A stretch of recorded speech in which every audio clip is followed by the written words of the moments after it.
Hello বন্ধুরা, আসসালামু আলাইকুম। কেমন আছেন বন্ধুরা? স্বাগতম জানাচ্ছি আপনাদের। তো বন্ধুরা, আমি যখন দেশে গিয়েছিলাম কিছুদিন আগে, তখন একটু ঘুরতে গিয়েছিলাম। এটা হচ্ছে নোয়াখালী কোম্পানিগঞ্জ মুসাফরের ভিতর বাংলা বাজার নামে একটা জায়গা। সেখানে একটা ব্রিজ আছে। তো এবার গতবার যখন বন্যা হয়েছিল, এই ব্রিজটার একদিকের অংশ একটু ভেঙে গিয়েছিল। আমি একটু দেখতে গিয়েছিলাম, কিন্তু আমি গিয়ে আশ্চর্য হলাম যে আমি আসলে ভাবনা অতীত ছিলাম, আর আমি ভাবতে পারিনি আসলে ব্রিজটা এত বিশাল। আমি ব্রিজটা দেখে অনেকটা আশ্চর্যই হয়েছি। অন্তত 1 কিলোমিটার থেকে বেশি হবে আমার মনে হয় ব্রিজটা। আমি ব্রিজটার উপরে যখন উঠলাম, মাঝখানটায় গিয়ে আমি দুদিকেই তাকাই যখন দেখলাম যে আমি আসলে মাঝখানটায় দাঁড়িয়ে আমার অনুভূত হলো আর কি। 1 থেকে 1.5 কিলোমিটার কম হবে না ব্রিজটা।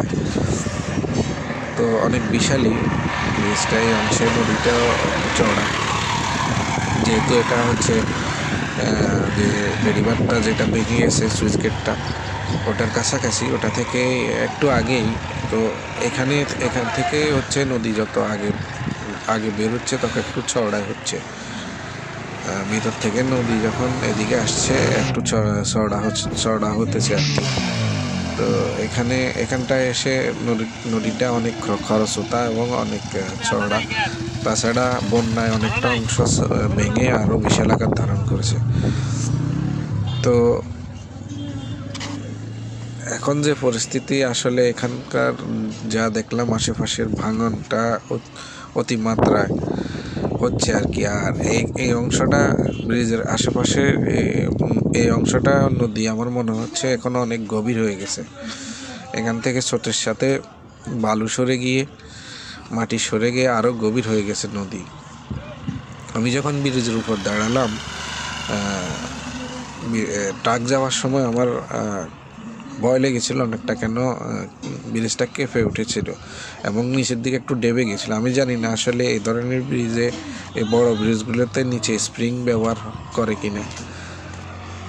আমি শুনেছি অনেকজনের কাছে বড় ব্রিজগুলো নাকি নিচে স্প্রিং ব্যবহার হয়, এমনিতে বড় গাড়ি ওঠার পর এটা এই জন্যই একটু ভাইব্রেশন হয় আর কি। তো সেটা সত্য কিনা আমি জানি না, আমার ধারণা নেই। তবে আমি যখন ব্রিজের উপর দাঁড়ালাম, আমার পাশে দিয়ে একটা ট্রাক যাওয়ার সময় আমি অনুভব করলাম যে ব্রিজটার নিচের দিকে একটু ডেবে গেছে।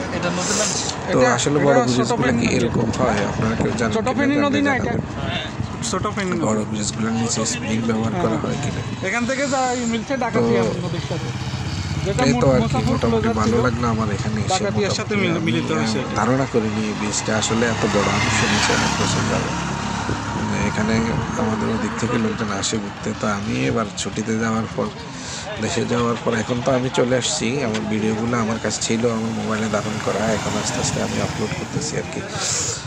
তো এই জন্য একটু সময় করে গিয়েছিলাম দেখতে, তো দেখে আসলাম আর কি। এই অংশের নদীটা বিশালই, অনেক বিশাল। তো বন্ধুরা, বাই বাই, ভালো থাকবেন, খোদা হাফেজ।